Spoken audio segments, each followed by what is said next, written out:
Welcome to Silicon Bytes, episode 24. And as the title of the episode suggests, it is not going to be pretty or comfortable listening. We start with a fascinating report in the Eurasia Daily Monitor of Jamestown.org.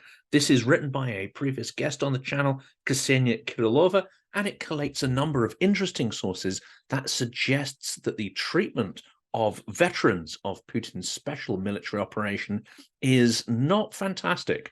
This report and others we're going to look at in this episode suggests that those involved in Russia's special military operation, whether they are convicts who have volunteered to be let out of jail in return for pardons, or whether they're conscripts forced to fight, or volunteers, none of these people stand a good chance of surviving or returning to normal life without being maimed physically or mentally. So in this report by Ksenia Kirilova, we're going to look at Moscow's efforts to try and prevent something happening called the Afghan syndrome amongst veterans of the war in Ukraine. Now, we know that life in Russia's provinces wasn't great to start with, but it seems that those who are coming back from the front are having a far worse time than perhaps if they had stayed at home. The judicial department of the Russian Supreme Court has shown that there is a significant jump in the criminal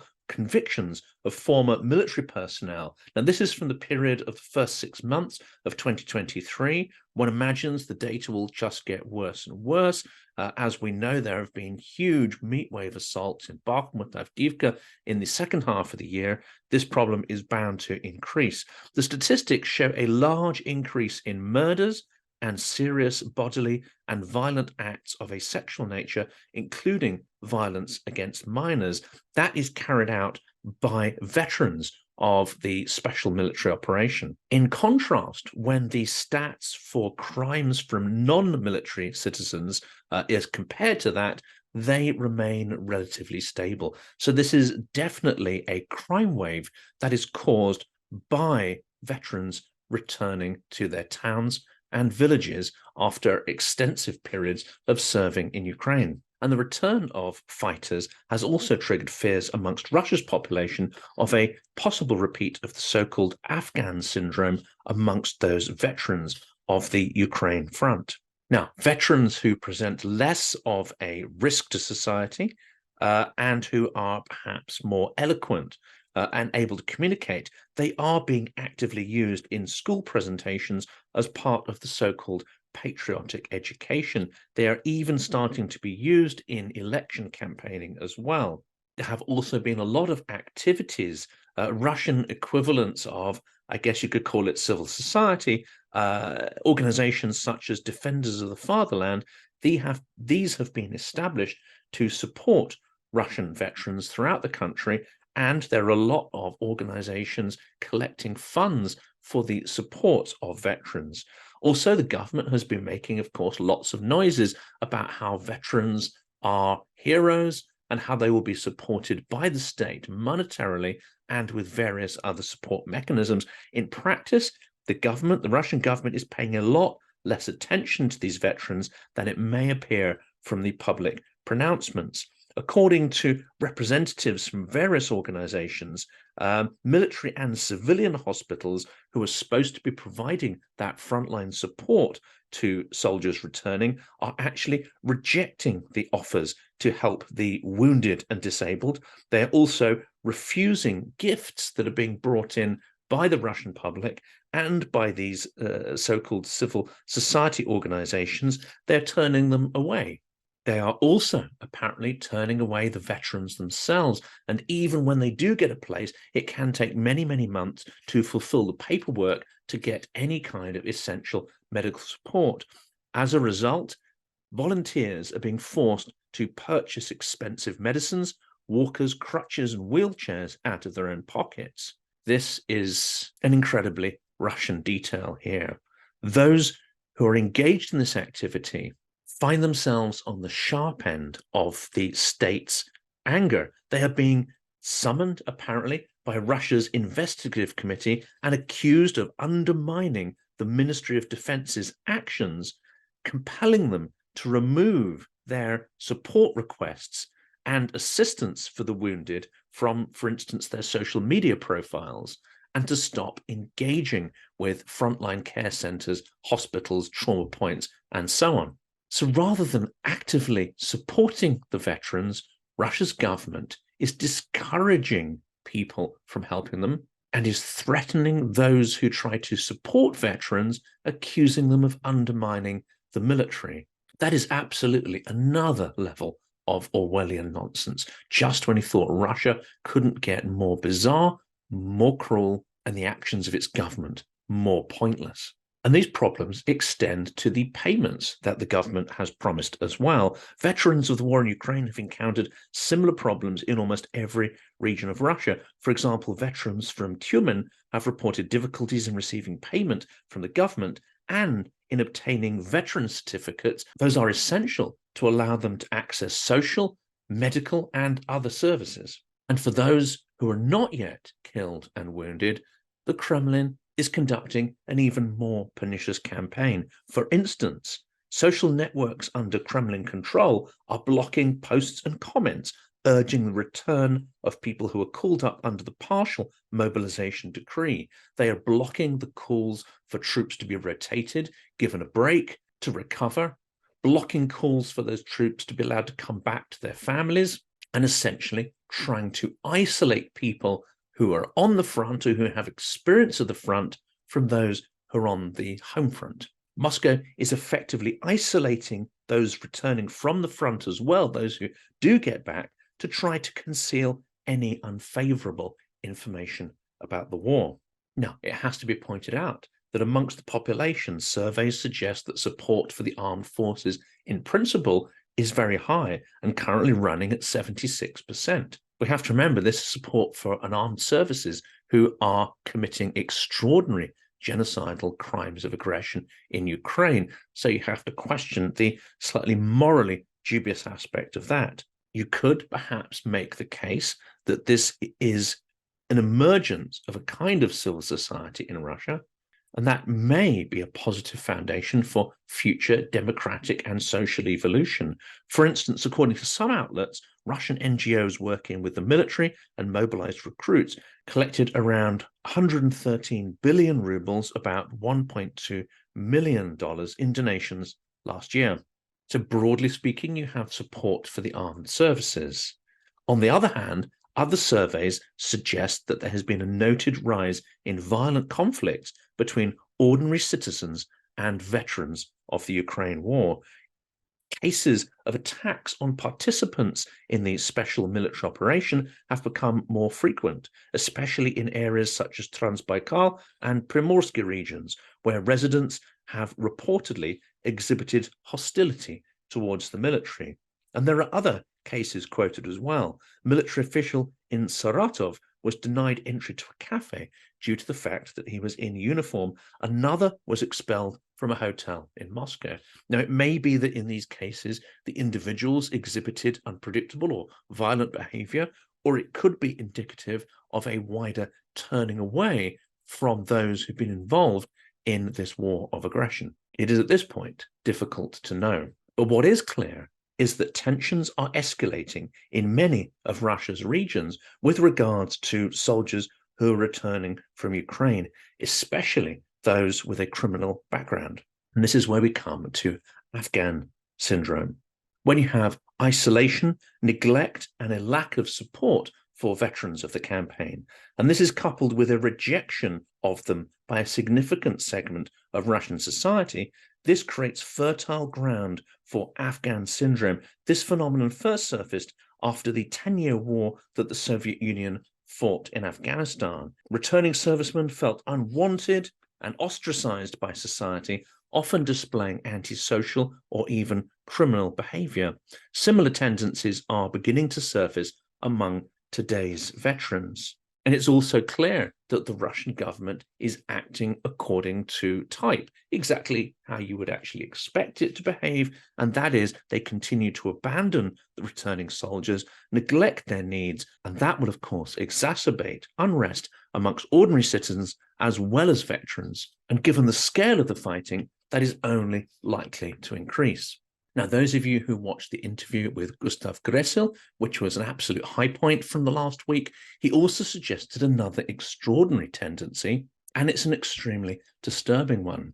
And that is whereas those who are recruited from criminal institutions by Wagner and then the official army, those with criminal backgrounds are being allowed back to their towns and villages if they survive the war. And we know, of course, that the survival rate is low.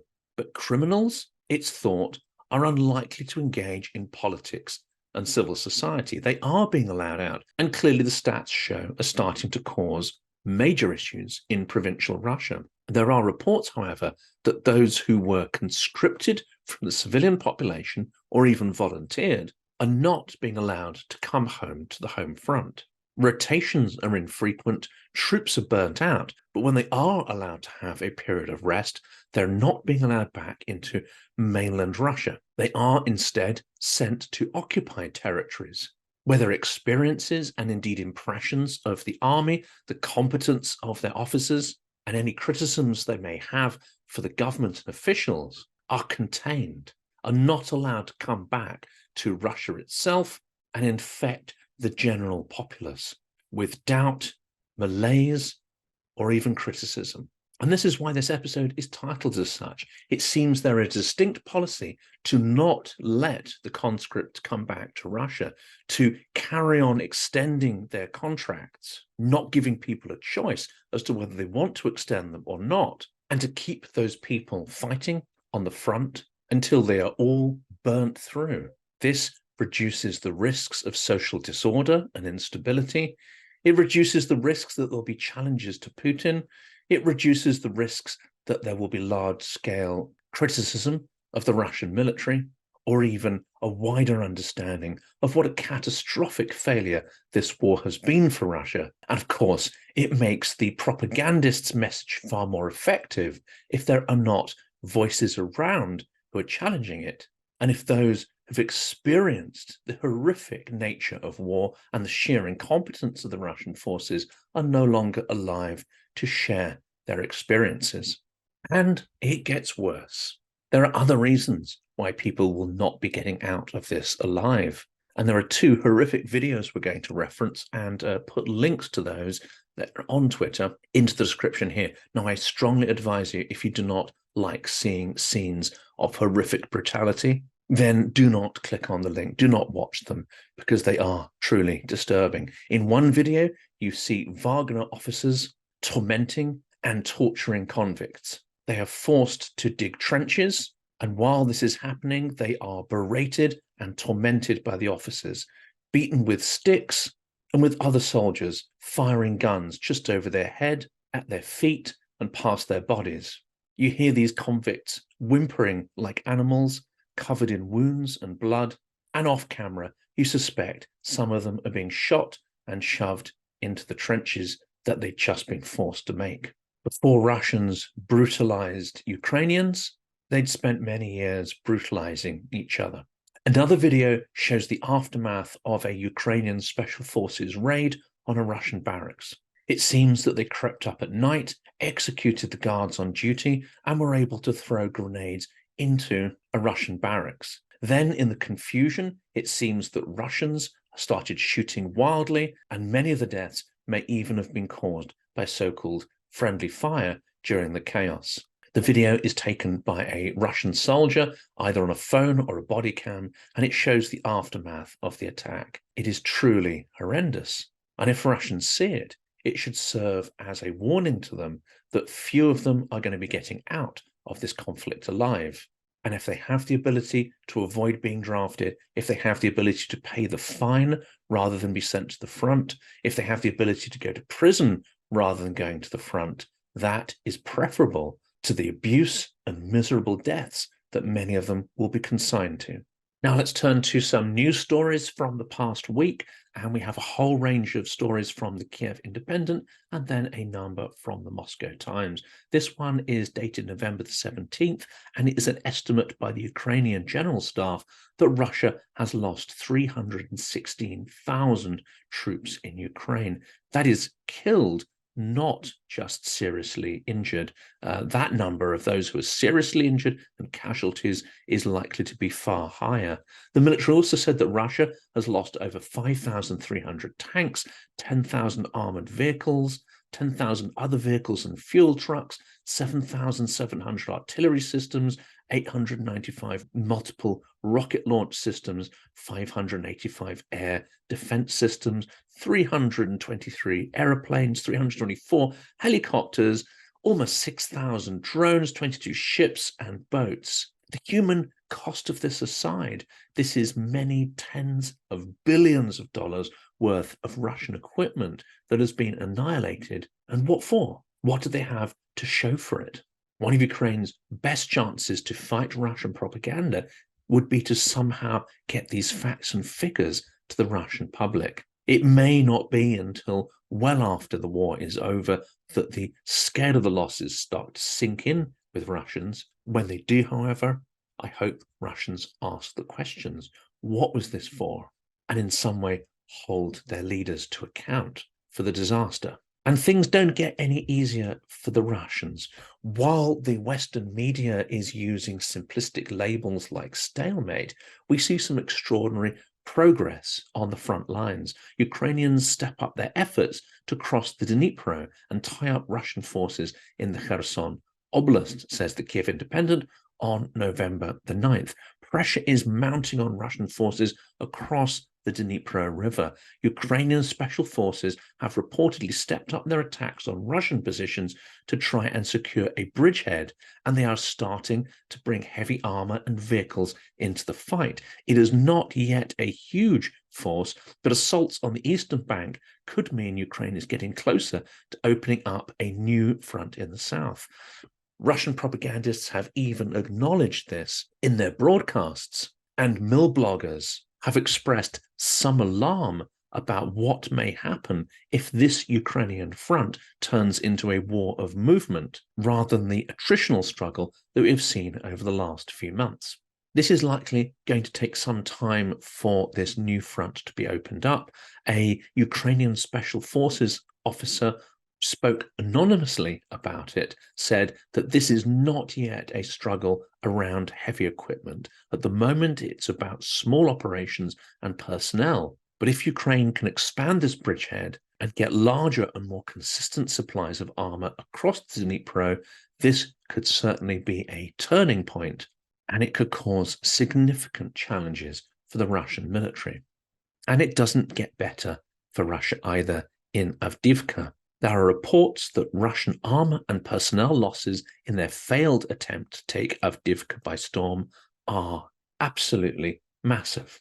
Winter is coming in Ukraine, and as it approaches, just as last year, Russia has gone on the offensive in the east. Starting on October the 9th, dozens of Russian armored vehicles, backed by thousands of infantry personnel, artillery, and air power, were launched at the flanks of the city of Avdiivka, a Ukrainian stronghold city still standing since 2014, just outside occupied Donetsk. We are now several weeks in, and the offensive has been an undisputed failure so far. Russian gains have amounted to little more than a handful of tree lines on the flanks. Instead of rapid advances, the Russian attacking force has achieved fame instead in a seemingly endless stream of Ukrainian drone footage of destroyed Russian armor in the fields around the city. The question comes, how much of this can the Russians still mount and lose in terms of personnel and equipment? As of now, they are still sending meat wave attacks across the front, but not making any gains as a result of that. Now we're going to turn to a series of stories that suggest this is not plain sailing for Ukraine. This is why everyone watching these videos and engaging with the war needs to put pressure on their representatives, MPs, politicians, decision makers, because there are many issues that Ukraine needs to overcome in order to be able to resist and defeat Russia. And one of these stories very clearly states that since the Israel-Hamas war, artillery munition deliveries to Ukraine have decreased dramatically. This is from the Kyiv Independent, dated November the 17th. The delivery of artillery shells to Ukraine from Western allies has decreased since the beginning of the Israel-Hamas conflict, said President Volodymyr Zelensky. In particular, supplies of the much-needed 155mm artillery shells have really slowed down. Zelensky added that the US did not formally say that they would stop or decrease the flow of artillery shells to Ukraine, but rather that everyone is fighting for stockpiles. Zelensky says this is not an implicit criticism, it's just reality, and we have to deal with it. Nonetheless, Ukraine has to defend what is theirs.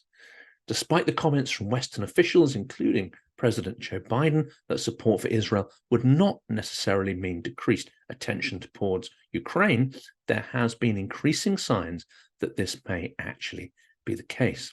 And another sign that is concerning, and which has been mentioned by a number of people following the conflict, and that is Biden signs the temporary spending bill to stop the shutdown of the US government, but crucially, it does not contain aid for Ukraine or Israel.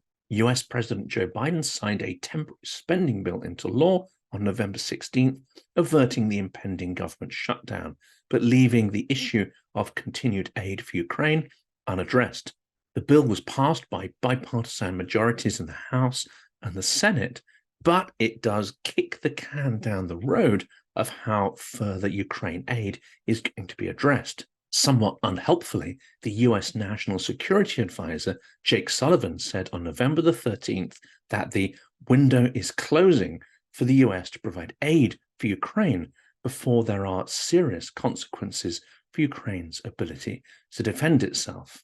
All those concerned about these noises coming from Washington should put pressure on their representatives, write to them, email them, find out who the blockers are, and write to them too. This is an issue which needs to be resolved not just for Ukraine, but also to defend our own values and interests. And of course, as many people in the comments have suggested, this is not just about Biden and his advisors. Speaker Johnson has said after his inauguration that we can't allow Putin to prevail, but his track record, his voting record, behavior seems to suggest the exact opposite. This is an article dated October the 28th, but I think it's important to loop this story in with the debate around the budget because they are closely linked. Representative Mike Johnson, who was elected Speaker of the US House of Representatives, has been deemed bad news for Ukraine. Johnson regularly voted against aid for Ukraine and was backed by the Ukraine skeptic hard right in his bid for speakership after a weeks-long scrabble to replace the ousted Representative Kevin McCarthy. And whereas some Democrats have pointed out that it was easy to be negative in opposition, that Johnson may find it far harder to maintain his anti-Ukraine position now he is in a position of relative responsibility. And they have suggested that Johnson would not want to be held responsible for Russia, inverted commas, winning this war. Nonetheless, these political games are definitely giving Putin confidence that the Western allies may not back Ukraine fully till victory, and there may be opportunities to drive a wedge, not only between allies, but also cause dissension and disruption within countries like the US that ends up blocking Ukraine aid. Another issue which may give Putin some cause for hope, is a story that is not much reported upon, but is important to touch upon nonetheless.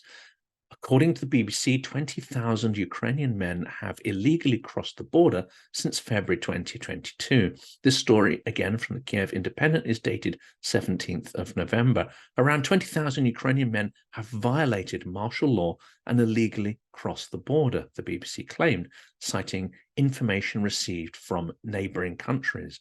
Authorities in Ukraine's neighbors, Romania, Hungary, Slovakia, Poland, and Moldova, said that around 19,740 men had illegally crossed their borders between February 2022 and August 2023. In addition, Ukrainian authorities have revealed that in the similar period, more than 21,000 men have been apprehended by border guards while trying to cross and, of course, returned back to Ukraine. The majority of those caught were attempting to walk or swim across the border, but around 7,000 also tried using falsified documents. Now, as many of you know, Ukrainian men aged 18 to 60 have been forbidden to leave the country due to martial law that's been imposed since the beginning of the full-scale invasion. There are, of course, some exceptions allowed, and that includes some with medical exemptions or disabilities. It can also include journalists and people who are important in the information sphere in helping to promote Ukraine internationally. As a report that we covered earlier this year pointed out, a nationwide inspection of Ukraine's recruitment offices in August this year revealed multiple violations, including corruption, abuse of power, and fraud, which led President Zelensky to fire the heads of the entire regional military enlistment offices. Criminal cases have now begun against many of those people. This highlights a problem that whereas many Ukrainians joined the army immediately, many Ukrainians are working very hard by staying in the country, and even if they don't join the military, are volunteering in their spare time to do all sorts of things. For instance, making camouflage netting, cooking food for soldiers, and so on. There are some who do not wish to stand with Ukraine and wish to join their families who have left for Europe. Whereas it's a very human thing to do, and I can absolutely understand why individuals might want to do this. At this time, however, it cannot be condoned when Ukraine is fighting for its survival against an aggressive, imperialist, genocidal opponent like Russia. Other signals that may be giving Putin cause for optimism are the various disputes that are taking place between Ukraine and its allies. And of course, one of the most high-profile ones is the Polish trucker protests at the Ukrainian borders. Polish truckers are blocking 3 border crossings with Ukraine, protesting the unrestricted access for Ukrainian truck drivers entering Poland. The blockade has caused major delays for cargo carriers, and it does threaten Polish-Ukrainian relations. And this is after the change of government in Poland, and the new government was thought to be far more amenable and supportive of Ukraine than the outgoing administration. Nonetheless, tensions and problems have resurfaced. Now, many in Poland will fully understand that Poland's interests, Europe's interests, are aligned with Ukrainian victory and from preventing Russia from further aggressive expansionism. It's important that these disputes are ironed out as quickly as possible so that they don't interrupt the war effort, so they don't make it more difficult for Ukrainian civilians during the winter period and what one presumes will be a renewed bombardment by Russia of civilian infrastructure and energy infrastructure.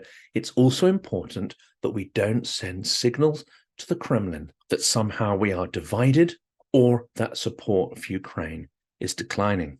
And this is why it's so important. This story, dated November the 17th, from the Kyiv Independent, suggests that the Kremlin may be planning a campaign to destabilize Ukraine, and they may even try to instigate a potential coup. There are rumors that this is a multi-pronged informational campaign, but also with active measures taken on the ground. Russia is plotting a destabilization campaign against Ukraine known as Maidan 3. It is aimed at sowing chaos and ultimately fomenting a coup, President Zelensky said to reporters on November the 16th. He cited information from Ukrainian intelligence as well as information stemming from Western countries.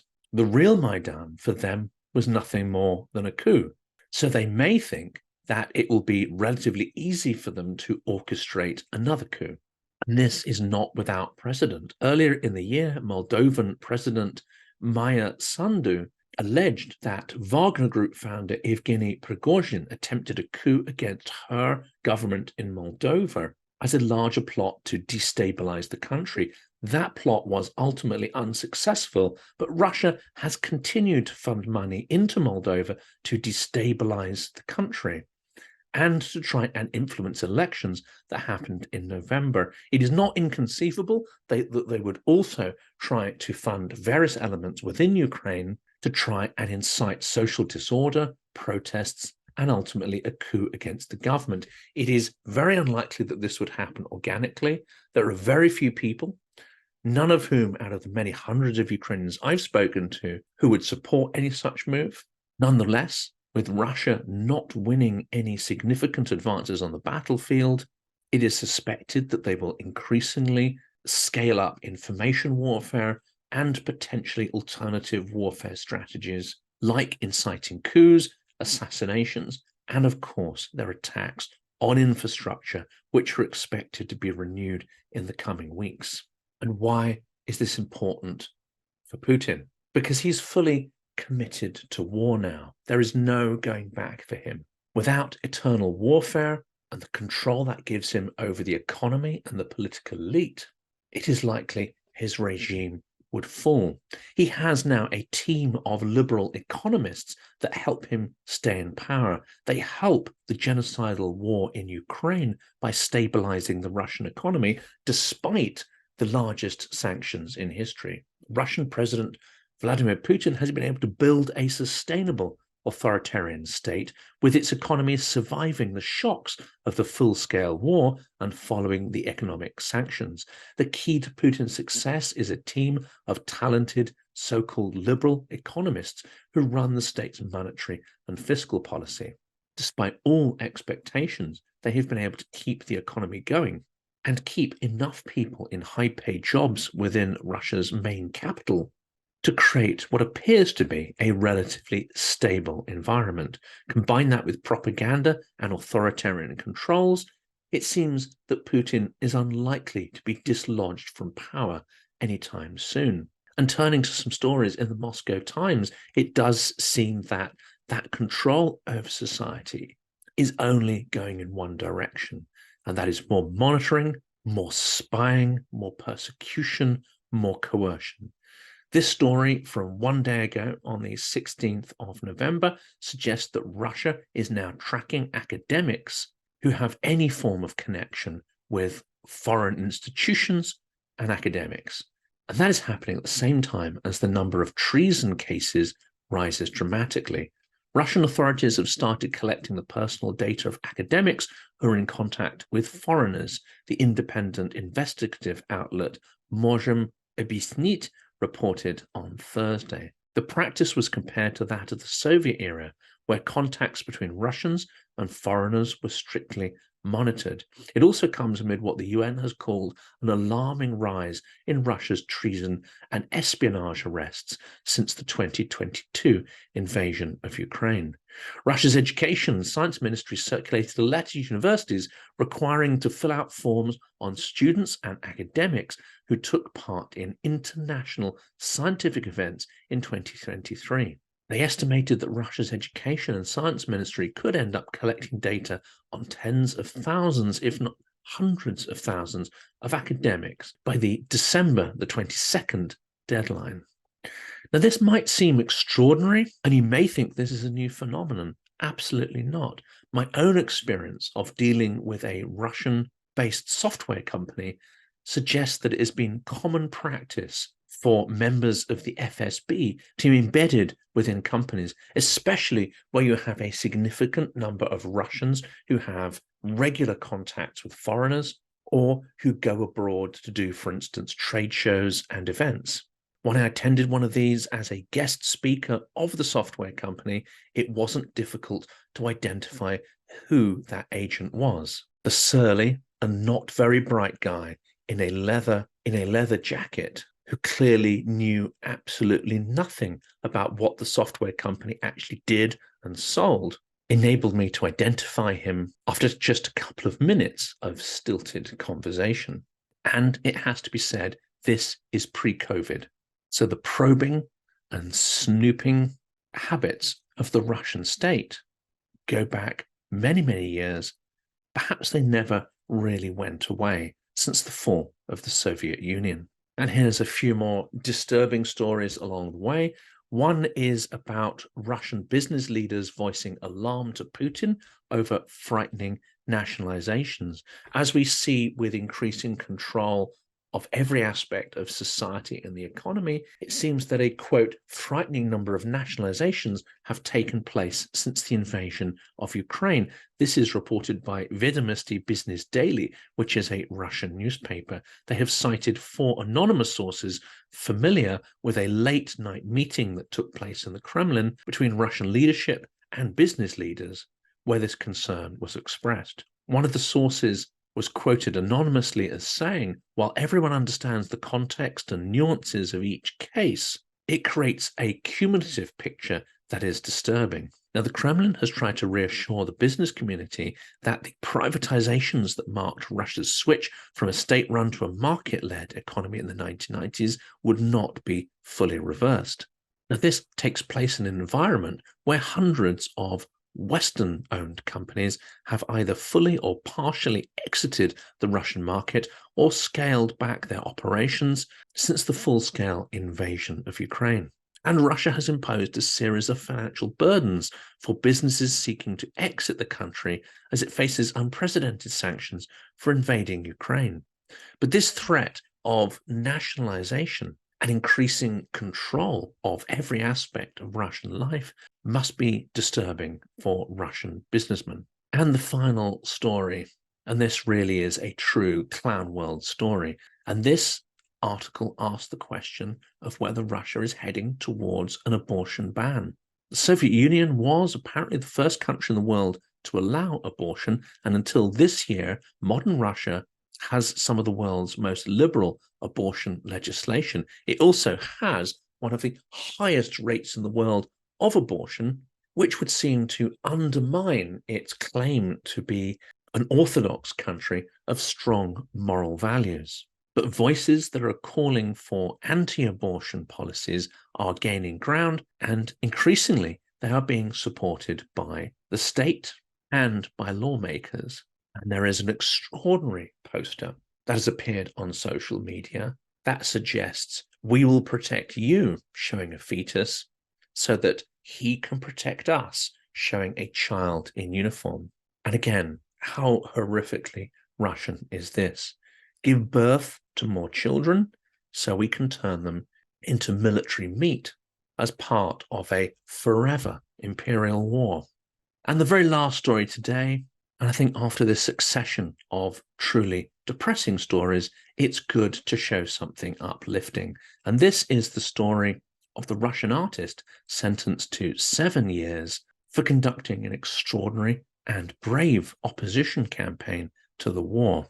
Alexandra Skachelenko swapped price tags at a St. Petersburg supermarket with statements criticizing Moscow's invasion of Ukraine and highlighted civilian deaths in the conflict. When she did that, she may not have expected that it would lead to her imprisonment. Back then, when she did this a year and a half ago, it seemed a relatively safe protest, one of her girlfriends reported to the Moscow Times. But these past 1.5 years have shown us that nothing in Russia is secure. A court in St. Petersburg on Thursday sentenced the 33-year-old artist and musician to 7 years in prison on the charges of spreading fake news about the Russian armed forces. And rather than recanting or apologizing, the artist stood defiantly in her multicolored top and declared what is an extraordinary statement, which has actually been supported and very much applauded by many Ukrainians. She said that despite being behind bars, I am freer than you. I can make my own decisions and speak my mind, she said as her last word in court.